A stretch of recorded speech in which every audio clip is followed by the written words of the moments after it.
we're going to let Jessica talk about some current events, and then we're going to kind of talk about something as far as what I call our attacks on society. I think this is something that we need to really start paying attention, not only in our churches, but also in the areas around us. So, Jessica, I'm going to let you go ahead. Okay, so we send out a current events report every single Sunday. And so some of these are going to be in this week's, and then some of these were in last week's. And so the first one that we have is probably going to end up being in both. And that's just we have increased vandalism and disruptions because of the big pro-life and pro-choice debate that's going on. We're seeing a lot of churches that are being spray painted with graffiti or being destroyed. Just bringing that up. And then we also have a lot of disruptions that are happening, people protesting. There was something that happened at Joel Osteen's church. And so we're just seeing a lot more disruptions. And so make sure that you're kind of aware of any political atmosphere that's around your church, or just be aware of that. The second thing that we have is there's a woman in North Carolina who was a church treasurer, and I believe she was older, in her 70s or 80s, and she is accused of embezzling over $150,000 from the church over an 8-year period. And more is coming out about this still, but I believe that she was a church treasurer. So again, we talk a lot about making sure that your money is protected and making sure that you really are aware of who's handling your money and stuff like that. And so this is just another reminder for that. The third one that we have, and this was brought up in last week's current events, but there was an instance where a homeless group of homeless people and some people in another car got into an argument in a church parking lot, and then the people in the other car got angry and pointed the car towards the crowd, and nobody was injured that time, but then the car left and then came back later and then injured somebody and then killed someone else. So this is just a reminder that if you have an incident at your church, just to make sure that you call law enforcement and make sure that you're paying attention, because in this case, the incident started, they left, and then they came back. So again, that was in last week's current events. We just thought that it was really important to put out there. And then the fourth one was, this happened up in Georgia. A church had an alligator that got on their premises. And so if you're in the Florida, Georgia area, this is just a reminder that nature is also something that you should be considering when you're talking about safety. And so if you're near a pond, or if you have poisonous snakes, maybe don't have kids running around and stuff like that. Just some stuff to consider. And so that's what we have for current events. And again, we're going to send these out on Sunday. And if you want the link to anything in specifically, you can reach out to me or my dad. So yeah, that's what we got. Okay, so let's get started. So the United States remains, the Department of Justice sent out a summary of terrorist threat in the United States. And it said the United States remains in a heightened threat environment. As noted in previous bulletins, and several recent attacks have highlighted the dynamic and complex nature of the threat environment. In the coming months, we expect the threat environment to become more dynamic, as several high-profile events could be exploited to justify acts of violence against a range of possible targets. And this is what I highlighted here. These targets could include public gatherings, faith-based institutions, schools, racial and religious minorities, government facilities, and personnel, U.S. critical infrastructure, the media, and perceived ideology opponents. The threat actors have recently mobilized violence due to factors such as personal grievances, reaction to current events, and adherence to violent extremist ideologies, including radical or ethical motivation or anti-government, anti-authority violent extremists. So what the Department of Justice is telling us is that be prepared. Right now, they're seeing more and more information and stuff being posted out there that churches, government facilities, religious minorities think any type of public gathering could become a target. So we need to be making sure that we're letting our churches know that we need to be on top of everything. I mean, most of us already are. I'm not really that concerned, especially those that are on here tonight that are listening to this. You know how you're doing in your church. But these are just things that we're starting, they're telling us, they're warning us. And this just happened on 2 days ago. This report just came out 2 days ago. So we need to make sure that we're doing our due diligence and start watching, start training, continue to do the training, and just make sure that we're paying attention to what's going on around us at all times. Another thing that came out that just kind of concerned me, because this organization, the Southern Poverty Law Center, said that polls find substantial support for great replacement theory and other hard right thoughts. And it just kind of, it concerns me, because one of the things that they pointed out here is that they pointed out that we have, it said in their report, we have also uncovered a widespread feeling, especially among right-leaning Americans, that transgender people and gender ideology poses a threat to children and society at large. These anti-LGBT and racist narratives have been promoted by many Republican politicians and other powerful right-wing figures, and including churches. And sure enough, as I was reading this, a friend of mine sent me over a news article that talked about a pastor that said all gay people should be lined up and shot in the head. That's not what we need. So let's make sure that if we hear these type of things, really that should be reported to law enforcement. And if you're involved in a church like that, I pray for you, because that is not what we want to hear, and that is not what we want to see. These are things that we cannot allow. And like I said, there is a target on Christian churches right now, target on our backs, as far as because they think that we are the ones that are fueling these things. I don't know of a single church that supports the Great Replacement. I just really don't. I've never been to a church. If I had, I wouldn't work with that church, but I have not heard any churches at all talk about this. So you go out and you look, the Southern Poverty Law Center itself, over and over again, talks about radical Christians. And we just have to be careful, because we don't want to be listed or labeled as one of those. So just pay attention and listen to things. If you hear something, please report it to me, because I'll pass it on to the right people. All right, recent shootings. The reason why I wanted to talk about this a little bit, that it has come to the time to where we can not only be kind of watching out for active shooters at our church, we have to be at all times aware of what is going on in our environment, our surroundings. This is just becoming more and more evident as we see these recent shootings. And it is just very scary that they continue when we're not looking at the real cause of these. It has nothing to do with the weapon. It has to do with the mental health, the issues that these people are having, and the things that we're not paying any attention to at all. When we take a look at the Buffalo Tops Friendly Market in Buffalo, New York, the shooter in this had posted online for over a year of his thoughts and wanting to go out and do a shooting. He had posted all sorts of different posts on different websites that I just don't understand why somebody didn't report this. Because of them not doing this, we're looking at the deaths of 10 innocent people. When we look at the Geneva Presbyterian Church, this is one that I think safety teams need to be really aware of. And the first clue that I saw in this, when I was reading it and studying it, was that the suspect came in, the receptionist did not recognize him, asked him to sign in or give him some information. He told them that he had been there before. The pastor preaching noticed him sitting in the back, reading a newspaper through the whole service. That's just, that's an anomaly, like what we always train and talk about. To sit inside the church and just read a paper while the pastor is preaching, to me, is a huge red flag that people should have been around him. Not only was it that he did that, but afterwards they had a luncheon. He had talked to people, but then he went and started locking the doors and putting chains around them. Some people saw this and thought that he was a security guard.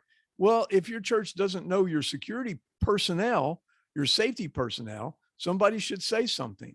And then he pulled out a gun, fired a shot in the air, which people once again thought it was a balloon popping or something like that. One gentleman rushed him, tried to take the gun, ended up being shot and killed. The pastor picked up a chair and threw it and hit the suspect, the shooter.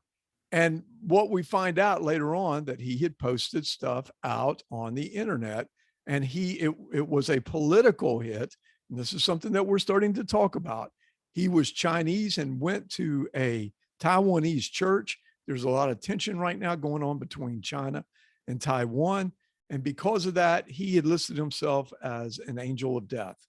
And so anytime somebody walks into your church that you do not recognize, you do not know, and does something like read a newspaper, I was blown away when I saw that during the church during the church service. He reads a paper and does not pay attention to the pastor at all. That to me is just such a red flag to the nth degree. Of course, Robb Elementary School that happened in Texas, there's so much going on in that. And the thing that bothers me the most about this shooting is that the shooter was online with dead cats, showing dead cats in a plastic bag. There were other things where he talked about being a school shooter. He had been in different websites, and there was even a story of him driving around with another person and shooting people with a BB gun. These are just things that should be reported to local law enforcement. And kind of what I want to get into just a little bit is we need to be educating our youth that if they start to see something like this online, they come across a Facebook post or they come across any type of post in these other different websites that they're out there, if they see anything like this, they need to be reporting it to the families. It's not to get them in trouble. We just need to make sure that nobody is going to get hurt. The Natalie Medical Building at St. Francis Hospital in Tulsa, Oklahoma. The shooting there was a patient who was angry with the doctor, said that he was in pain since the doctor had performed a procedure on him. So when we have people that are angry, I am for sure that there was other information out there. Maybe somebody had seen that he was upset. He went and bought the weapon the day of the shooting. They talk about having a 3-day wait. They used to do that with certain, if you do not have a concealed weapons permit, there is a waiting period. But it's just that we have to make sure that no matter where we're located at, whether it be in a market, whether it be in a church, whether it be near a school, or whether it be in a hospital building, these things can happen. And we need to be aware of our surroundings. At the Natalie Medical Building, this person came in with a weapon, flashing the weapon, showing it, looking for the doctor. This is just stuff that we need to be making sure that we're paying attention to and just doing our due diligence as for situational awareness. Cornerstone Church in Ames, Iowa. This was a domestic. A girl had broken up with her boyfriend, and he waited for her at the church. He knew that she went to the church at this service, and he waited for her and shot and killed her and a friend of hers. Now, one of the things that we have been really kind of talking about lately is predators inside the church. And even though I said this the other night, this shooter was 33 years old and the girl was 22. Now, I do not know how long they had been dating. I have not found out that information, but I'm just a little bit concerned of the age difference. Now, I can joke about this just a little bit because Wendy is 14 years younger than me, but I met Wendy when I was in my 40s and she was in her 30s. There's a little bit of a difference there. I would consider a lot different. And I think that we need to be watching for predators that prey on younger women and maybe be in a dominant situation. Apparently this guy, as we look at some of the history of this guy, he had an issue with being violent. This wasn't the first time that they knew of him being violent. So these are the red flags that law enforcement and everybody is talking about, that we should be talking about, because we need to make sure that we get this information out here to law enforcement and we start talking about it. We had a situation in our church where a guy went on Facebook and posted multiple different videos, just talking really angry. He was very angry about what was going on inside the church. And we just felt like that we needed to notify law enforcement on this, which we did. And we also trespassed him. and we'll be looking for him. Everybody in our church knows who he looks at. All of our staff, all of our safety team members know this person very well. So it's not one of these type of things where he would just walk in. You know, like I said, we don't know. The Buffalo Tops Friendly Market shooting, the shooter got out of his vehicle and just started shooting as soon as he stepped outside. There was no way to warn anybody or anything like that. He killed 3 people before he walked into the store. He fired into the store. But these are things that we can take from, we can learn from, and we can try to educate our children, educate our church members. Church members should be now coming to our training because of all the different things that are going on out here. They can start seeing things and start being aware and start paying attention to threat profiling, situational awareness, just being aware of your surroundings and what is going on. But it just seems like it's increasing. I understand that there was another shooting today in Alabama. I'm looking for that. It just seems like there's more and more of these things happening, and we just need to be prepared. And there's just, we have to be ready to just respond as quickly as we possibly can to save people's lives, get them out of the way. At the Buffalo Top shooting, I would tell you that I would try to get as many people to the back of the building, into areas to where they could get out the doors or different things like that, but be involved in trying to help them, be involved in trying to save lives. And we just have to be, not only in our church, we have to be the watchmen on the walls in our area, in our neighborhoods, in our stores, any place that we may be at any time, including our schools. One of the other things I kind of wanted to bring up that, you know, when all else is falling apart and it just seems like the more and more you look at stuff, you just kind of like have to scratch your head as to why this is going on. And I'll give you a little bit of a personal insight on this, because right before this issue came up with the Southern Baptist Convention put out a report that they listed over 703 pastors that had been arrested or charged with sexual offenses. Now, this just seems to be the thing that's going on right now, and we have to be aware of it, and we have to be paying attention to it, especially us as a safety team. We cannot allow our pastors to be alone with people of the opposite sex. We just can't. And I mean it in a serious way, a good way.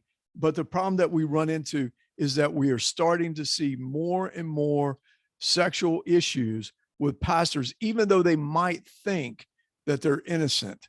I was at a training up in Cedar Rapids, Iowa. It was brought to my attention that a pastor at a church that I work with had done something that you could look at as innocent, but the person that it happened to felt that it was strange and felt that it was inappropriate and didn't think that this pastor should be lead pastor of this church anymore. The next thing you know, I got another call on it, and she said that she had been at the church and she was going to start talking to people about this. And when I reached out to the pastor, he admitted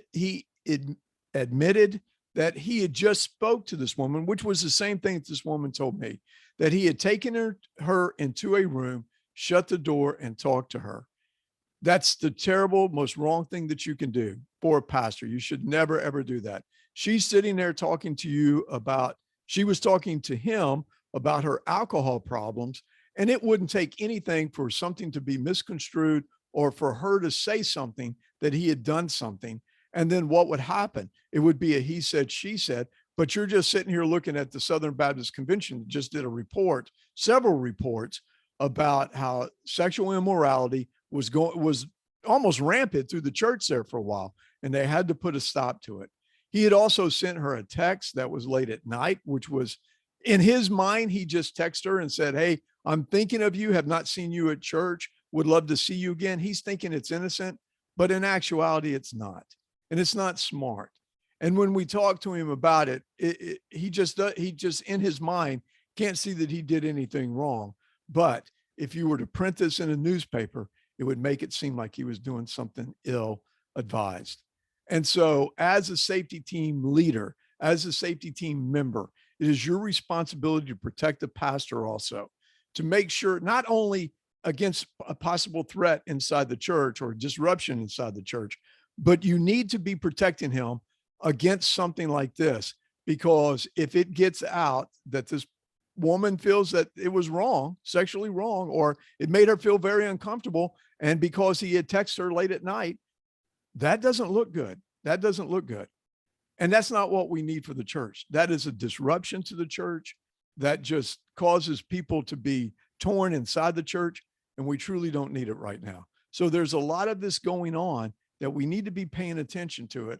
And I hope and pray that you'll start looking at these things and be watching for these things and protect our pastors, protect any pastor, whether it be the youth pastor, whether it be, it could be really anybody on your staff.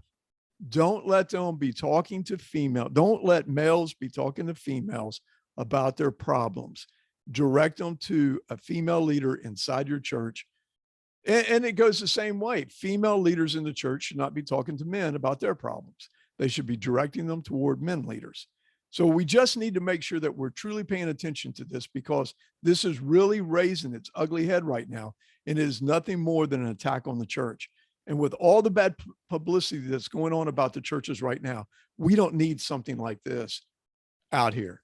So please, please, please speak to your pastor. Tell him what I just told you about 703 people being brought attention to that have been, fired from the Southern Baptist churches, and others that are still preaching out here somewhere. What type of church is that is allowing this to happen? So we really, really, really have to be careful and help our pastors out in this, help protect them, and also staff and other executive pastors and ministers, leaders, all those like that. So we've started a new training. We've got this new training. It's called What Everybody is Saying. It is from a book that I'm reading about body language, and it is by an FBI agent, Joe Navarro. It's incredibly interesting on what he is training, helping us see things. And we're starting to talk about it, about his 10 commandments on what to look for as far as paying attention. And really, I have learned so much from it. It has completely changed a lot of the ways that I look at things. So this is just really exciting. We'll be pushing this out. We'll be talking to other churches about this. We'll be doing this training. We just did it here a couple of days ago out at Vine Life out in Hernando County, and it was really well received. So we're really excited about this. And so we look forward to bringing it to your churches here soon. Jessica, any questions or anything that we can? Yeah, so we did have one question. Christina asked, will this recording be made available so we can share it with staff? This is really wonderful information. Yes. I'm going to have to, we'll figure out something for you. We really will. So far, I'm not seeing anything else, but I will keep an eye out for it. All right. Well, I want to respect your time. I really appreciate you coming out. So we're just going to go through some things. We have really, really been blessed by USCCA coming out and being a partner with us. And I say this all the time. I will continue to pound this because it's just one of these things about protecting yourself. It's just like you don't drive a car without having insurance, and you shouldn't be carrying a weapon, a concealed weapon, without having some sort of insurance to protect yourself. It is really something that we are pushing a lot because we're talking to churches about not requiring, there should be no requirement of your safety team to carry a weapon inside the church. And I've gotten into these discussions before with people that say, oh, my church said that they would cover me in case I'm involved in a shooting. That's if they think you are right. If they think you're wrong, they're probably not going to cover you. We've seen this happen over and over and over again. So contact us if you're interested in looking into USCCA. This is just something that I cannot stress enough about, making sure that you're protected in case you have to use any type of force. If you have to touch somebody, you're covered under USCCA. These are trainings that we're offering right now: situational awareness, threat profiling. We're also going to be adding Joe Navarro's information into this. Verbal de-escalation, which is really important right now because we continuously see people who lose kind of lose their mind on somebody that disrupts their church service instead of trying to talk to them and trying to talk them out of causing the problem. We're still doing the what if, all these different things that we can come to your church and do, mental illness in the church. And of course, we have our laser shot simulator that we're still out here. We're going to be doing this again here real soon. Free resources. We have a monthly newsletter. Really, to tell you the truth, we have a weekly Google alert report that Jessica puts out. Make sure that we have your information because we put this out all over about the things that we're seeing across the country. We have ebooks out on our website, TrinitySecurityAllies.com, under resources. You can pull down those ebooks. And then, of course, we do in-person meetings that it's not all the time, but sometimes it's just for that church. But go out to our events and you can see it online and you can see where we're doing these events and come. They're free because if we put them out online, all you got to do is register. We were, like I said, we were out at Vine Life and we had around 40 people there and multiple different churches came out that night. So we're getting ready to go down to Port Charlotte, New Day Christian Church down there. And it's an open event. If you're in that area, please come. It's on Saturday. Go out to our webpage and you can see the information on it and register. Online training membership, individuals, it's $25 or $250 a year, $25 a month. And that gives you access to our online member library with training videos. Now, if you have access to our online member library, you can share that with other members in your safety team. We're just going to tell you that you can do that. One ticket to our annual church safety conference, up to $75.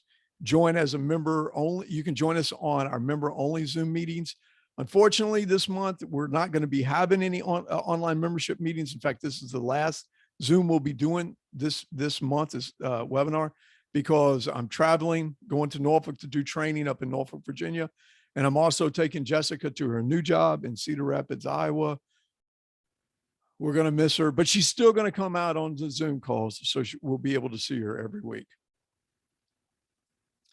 Our church safety and security membership is $250 a month or $2,500 for the year. It gives you 5 tickets to church safety conferences for your church, schedule phone call consultations, Zoom meetings on safety concerns as needed with safety team members and church leadership, 2 4-hour training sessions or 1 full day training per year.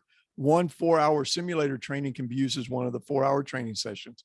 And it also gives you access to the members only Zoom meetings and also our YouTube private page. You get that and you can show those with all your members.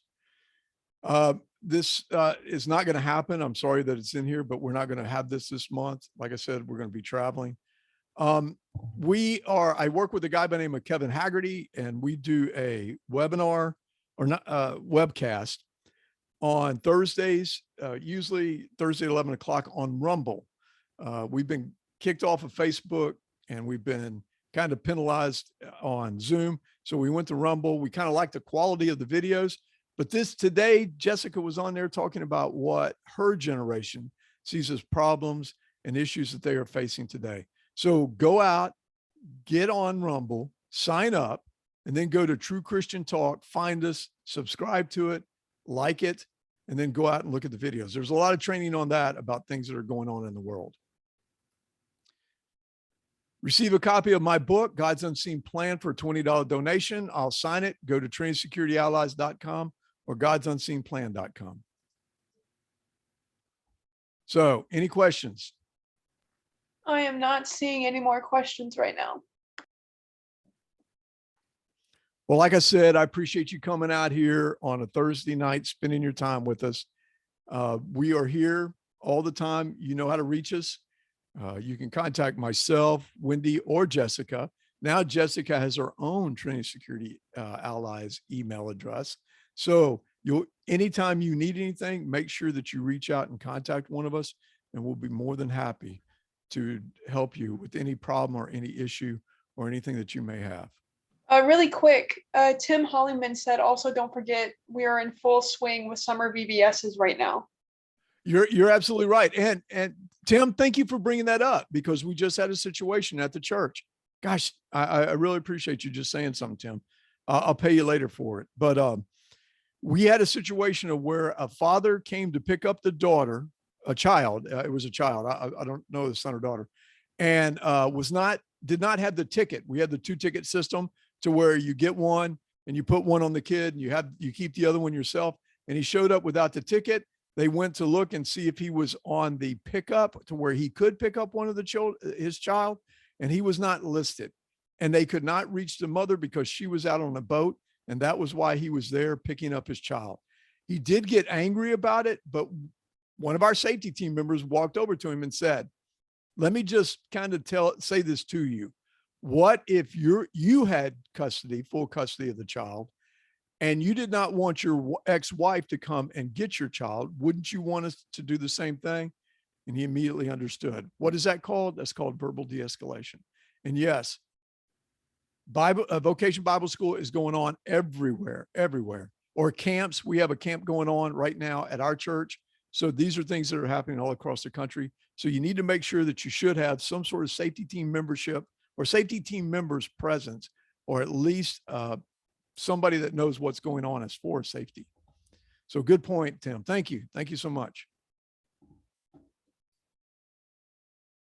And I'm not saying anything else, and the questions are in the chat. But again, if you think of anything later, feel free to reach out or email one of us.